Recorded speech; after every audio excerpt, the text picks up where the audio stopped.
Welcome to Code Basics coding tutorial. Today we are covering bar chart in Matplotlib.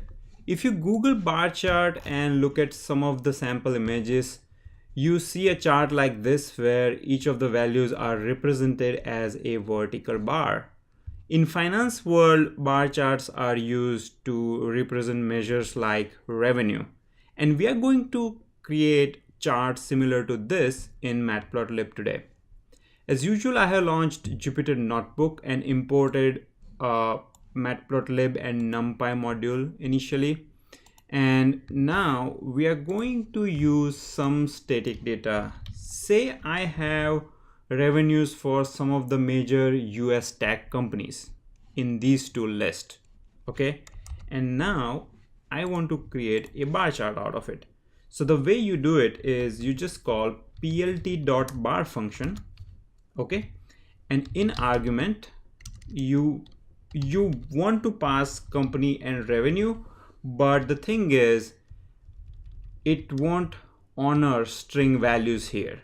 So what you have to do is you have to create a y position array, and you would do that by doing np.arange length of your company list.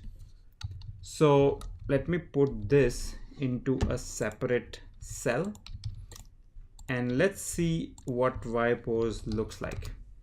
This is simple NumPy array with 0, 1, 2, 3 value.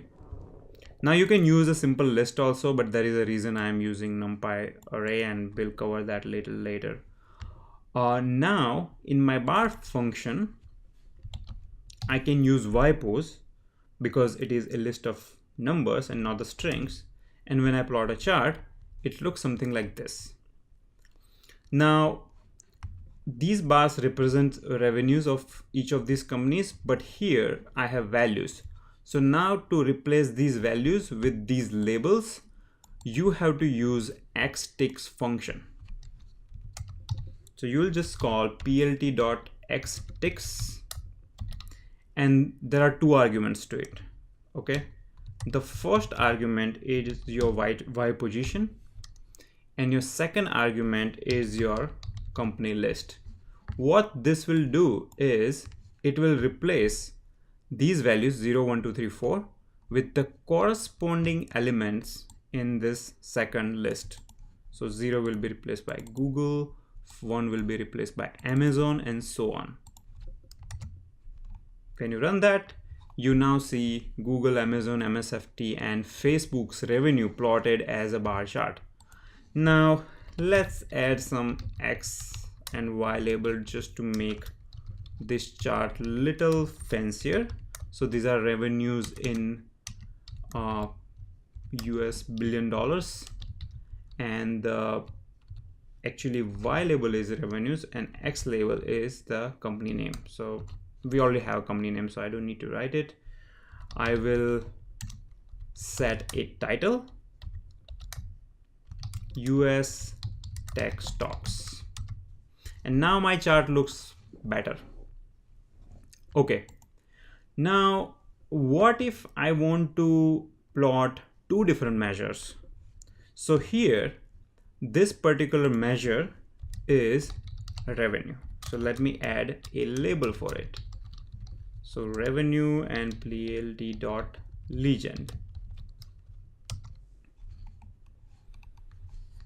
Now let's say I have profit numbers for each of these companies.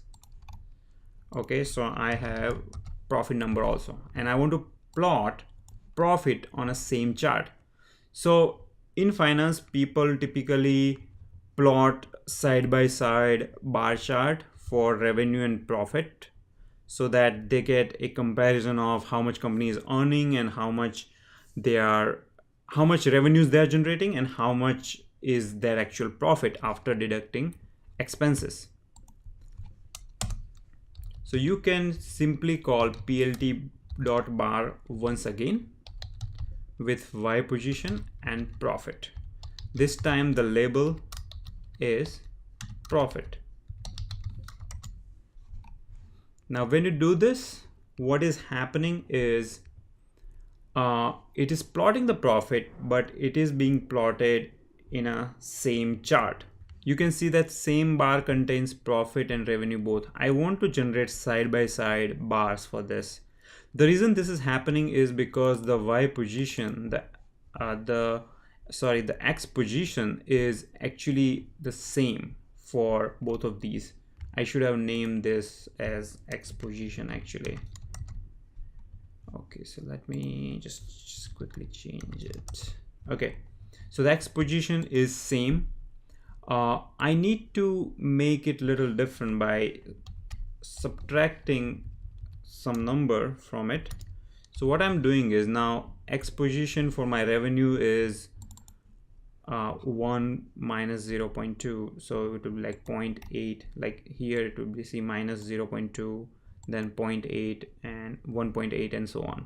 Okay, now that is one reason why I created numpy array, because if you have simple list then this will be hard, but if you have numpy array then X pos minus 0.2 is gonna create a new array with 4 elements, and 0.2 will be subtracted from each of these elements.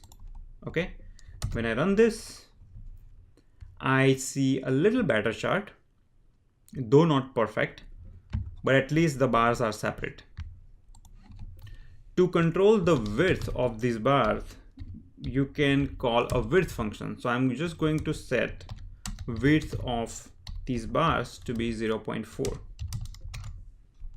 And when I do that, now I see a better chart. So here I have Google's revenue and their profit, Amazon's revenue. You see, Amazon is a weird company, by the way. They don't generate any profit.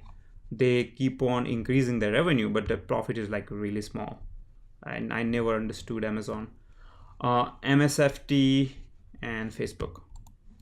Okay, now the last thing we want to cover is horizontal bar chart. Sometimes people want to draw the bar chart not in a vertical fashion but in a horizontal fashion. So for that, there is a function called bar h. Bar h means horizontal bar. Okay, and let's just run this and see what happens. Here I need to change this to Ytix so that company names appear here, and you can see that you can generate a horizontal charts like this. Okay, so that's all we had for this tutorial. I want to mention the same thing again, that by just watching this tutorial you are not going to learn anything. You have to download this Jupyter notebook, which I have provided in the video description below, and just play with it. Play with different properties. Try to use this in any sample project, and that would be the real way of learning programming. Okay, and you can look at Matplotlib's documentation for your bar chart, check out different properties, and just play with it just to get a feel of it. All right, thank you very much for watching. Goodbye.